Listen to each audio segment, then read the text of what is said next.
కానీ మొత్తంగా అయితే ఒక నెల్లూరు నుంచి ఒక సామాన్యమైన కుటుంబం నుంచి బయటకు వచ్చి ఎలాంటి రాజకీయ నేపథ్యం కూడా వెనక వాళ్ళ కుటుంబాల్లో కూడా లేకుండా కేవలం ఒక చార్టెడ్ అకౌంటెంట్ అంటేనే లెక్కల మాస్టర్స్. ఏదైనా సరే ఇలా లెక్కలని ఆడుకోగలిగిన, ఆర్థికంగా రూపాయల్ని ఆడుకోగలిగిన టాలెంట్ సమకూర్చుకోగలిగింది చార్టెడ్ అకౌంటెంట్స్. అది ఇప్పుడు చాలా లైట్ అవ్వచ్చు, కానీ ఒకప్పుడు చార్టెడ్ అకౌంటెంట్స్ ఇంకా నాలెడ్జబుల్ ఉండేవాళ్ళు.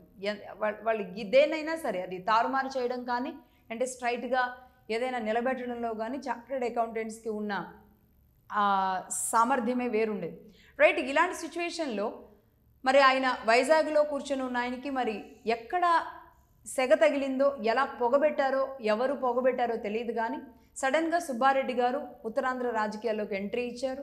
విజయసాయిరెడ్డి గారు అక్కడి నుంచి మూటాముళ్ళు సర్దుకోవాల్సి వచ్చింది. ఆ తర్వాత ఎన్నికల ముందు ఆయన ఇష్టం ఉన్నా లేకపోయినా ఏదో మమా అనిపించే విధంగానే టీడీపీ పార్టీనో ఇంకో పార్టీనో తిడుతూ కనిపించారు, కానీ పూర్తి కాన్సన్ట్రేషన్ ఎందుకో విజయసాయిరెడ్డి గారు చేయలేదు. అదేవిధంగా 2024లో మరి చంద్రబాబు నాయుడు గారు అరెస్ట్ జరగడం, ఆ తర్వాత 2024లో పార్టీ 11 సీట్లకే డిజాస్టర్గా వైసీపీ ఓడిపోయేలాంటి పరిస్థితికి కారణం కేవలం విజయసాయిరెడ్డి గారిని దూరం చేసుకోవడం వల్ల మాత్రమే మరి పార్టీకి పరిస్థితి వచ్చిందో ఏమో తెలియదు, కానీ మొత్తానికైతే విజయసాయిరెడ్డి గారి దూరం జగన్మోహన్ రెడ్డి గారికి ఖచ్చితంగా నష్టం కలిగించింది. అయితే ఇటు విజయసాయిరెడ్డి గారి కోణాన్ని చూస్తే ఇన్ని రకాలుగా పార్టీ కోసం జగన్మోహన్ రెడ్డి గారి కోసం నిలబడిన వ్యక్తి ఎందుకు అంత సడన్గా దూరం అయ్యారు అంటే ఏం జరుగుంటుంది? లిక్కర్ మాఫియాకి సంబంధించిన దాంట్లో ఆయన పేరే, ఆయన్నే ఫస్ట్ విచారణ జరిపారు. ఆయన ఇచ్చిన ఇన్ఫర్మేషన్తోనే ధనంజయ రెడ్డి కానీ లేదంటే బిగ్ బాస్ పేరు కూడా బయటకు రాబోతుంది అనుకున్నారు. అసలు విజయసాయిరెడ్డి గారి అరెస్ట్ కన్ఫర్మ్ అన్నారు.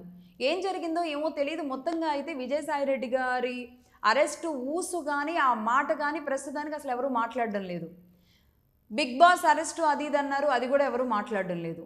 అసలు విజయసాయిరెడ్డి గారు ఆ తర్వాత అసలు నేను రాజకీయాలే వదిలేస్తున్నాను అని పార్టీకి దూరం అయ్యి పార్టీకి రాజీనామా చేసి పార్టీలో జగన్మోహన్ రెడ్డి గారి చుట్టూ ఉన్న కోర్ టీమే ఆయన వినాశనానికి కారణం అవుతున్నారు అంటూ పార్టీ మీద ప్రేమగా బయటకు వచ్చేటప్పుడు ఒక సూచనలు ఇచ్చి పార్టీకి మరి బయటకు వచ్చినట్టుగా కనబడ్డారు.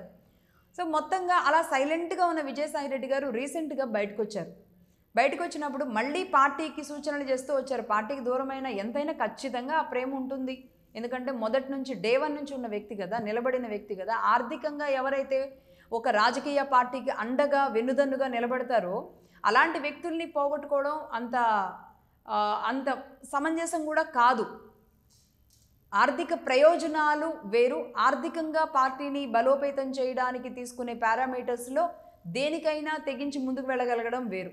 విజయసాయిరెడ్డి గారు అవుట్రెట్గా జగన్మోహన్ రెడ్డి గారికి అలా నిలబడిన వ్యక్తే. అలాంటి వ్యక్తి